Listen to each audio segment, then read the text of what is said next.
السلام علیکم ورحمۃ اللہ وبرکاتہ۔ دارالعلوم خدام الدین سلیم خان کے تمام دوستوں کو ایک مختصر ویڈیو میں خوش آمدید کہوں گا۔ الحمدللہ آج 6 دسمبر کو دوسری باضابطہ طلباء کرام کی دعوت کی جا رہی ہے۔ اس وقت آپ دیکھ رہے ہیں کہ طلباء کرام دسترخوان پر ملٹے لگا رہے ہیں۔ مجھے بڑی عجیب بات لگی، گزشتہ رات کچھ مہمان حضرات گاڑی میں، چونکہ خواتین تھیں تو انہوں نے ادارے کا وزٹ کیا، تو انہوں نے یہ بات برجستہ کہی کہ جنت کا ماحول ہے۔ تو واقعی جہاں قرآن پڑھنے کی آواز آ رہی ہے، کوئی لغو باتیں، کوئی لہب کھیل وغیرہ نہیں ہے، بلکہ اللہ کا قرآن اور آقا محمد الرسول اللہ صلی اللہ علیہ وسلم کے احادیث اور فرامین پڑھے جا رہے ہیں۔ یقیناً بڑے خوش نصیب ہیں پڑھنے والے بھی اور پڑھانے والے بھی، اور ان کے معاونین بھی، جن کے تعاون سے اور جن کی محنت اور کوشش سے، جن کی دعاؤں سے، وہ لوگ جنہوں نے اپنے بچوں کو اس کام پر لگایا ہوا ہے، ادارے میں بھیج کر ان کو دین پر لگایا ہوا ہے، تو یقیناً بڑی کم قربانی ہے ان کی۔ پھر اس کے ساتھ جو لوگ اپنا مال خرچ کر رہے ہیں ان کی قربانی ہے، اور پھر جو اپنی زندگیاں خرچ کر رہے ہیں، اللہ تعالیٰ سب کی اس محنت اور کاوش کو قبول فرمائے۔ بہرحال آئیے آپ کو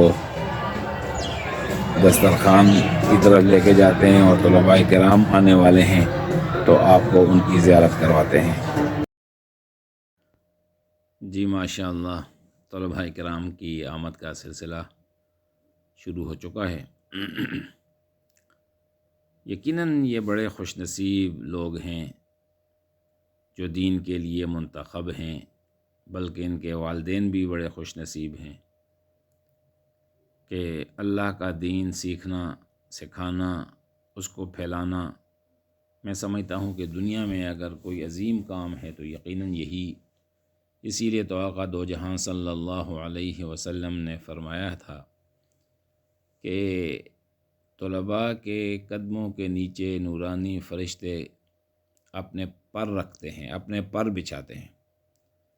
آج کے جو وی آئی پی لوگ ہوتے ہیں ان کے نیچے تو معمولی سی قالین بچھائی جاتی ہے اور اس کو بھی بڑا اعزاز سمجھا جاتا ہے، لیکن یہ طلباء، ان کے قدموں کے نیچے اللہ کے نورانی فرشتے اپنے پر بچھاتے ہیں۔ ماشاء اللہ، انسان حیران رہتا ہے کہ ان طلباء کی زندگی 24 گھنٹے دین پڑھنے میں، پڑھانے میں، سیکھنے میں، سکھانے میں لگے رہتے ہیں۔ صبح کی اذان 5:30 بجے ہوتی ہے اور ہمارے طلباء کرام تقریباً 4:45 بجے اٹھ جاتے ہیں۔ تو الحمدللہ نوافل کی اللہ تعالیٰ توفیق عطا فرماتے ہیں۔ پھر اس کے بعد قرآن پڑھنا اور مطالعہ، اپنا جو شعبہ کتب کے طلباء ہیں اس میں لگ جاتے ہیں۔ پھر اذان کے بعد نماز کا وقت ہوتا ہے تو نماز کے لیے چلے جاتے ہیں۔ ماشاء اللہ تکبیر اولیٰ کے ساتھ ان کو نماز کی اللہ توفیق عطا فرماتے ہیں۔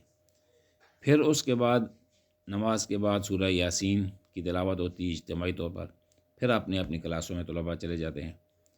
پھر قرآن کریم پڑھنا اور سننا اور سنانا شروع ہو جاتا ہے۔ اسی طرح شعبہ کتب کے طلباء مطالعے میں لگ جاتے ہیں۔ 7 بجے ناشتے سے لے کر 7:45 تک چھٹی، پھر 8:45 بجے پڑھانا شروع ہو جاتا ہے، اور 12:15 بجے تک یہ سلسلہ جاری رہتا ہے۔ پھر 12:15 بجے طلباء کا کھانا، اور اس کے بعد جو ہے یہ تھوڑا آرام۔ پھر ظہر کی نماز کے لیے اذان کے وقت اٹھ جاتے ہیں، نماز پڑھ کے پھر قرآن پڑھنا شروع کر دیتے ہیں، اور پھر عصر کی نماز تک یہ مسلسل تعلیمی سلسلہ جاری رہتا ہے۔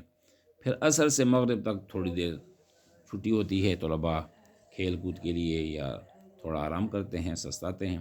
پھر مغرب کی اذان کے لیے ادارے میں پہنچتے ہیں، اور اذان سے 10 منٹ پہلے آتے ہیں، نماز اہتمام کے ساتھ تکبیر اولیٰ کے ساتھ پڑھتے ہیں۔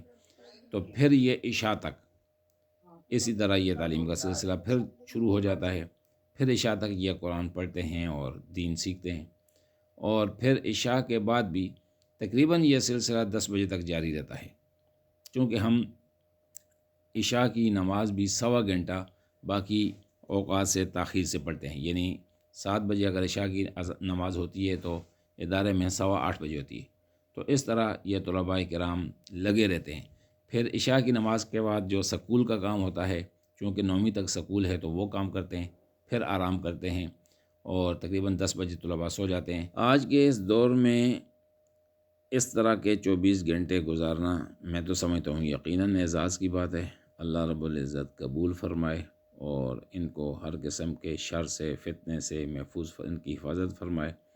ان اداروں کی بھی اللہ تعالیٰ خدمات کو قبول فرمائے اور ان کی بھی حفاظت فرمائے، چونکہ پوری دنیا کی نظر ان اداروں پر ہے، ان کو ختم کرنے کی کوشش کر رہے ہیں۔ اللہ تعالیٰ ان کو ہدایت نصیب فرمائے۔ السلام علیکم ورحمۃ اللہ وبرکاتہ۔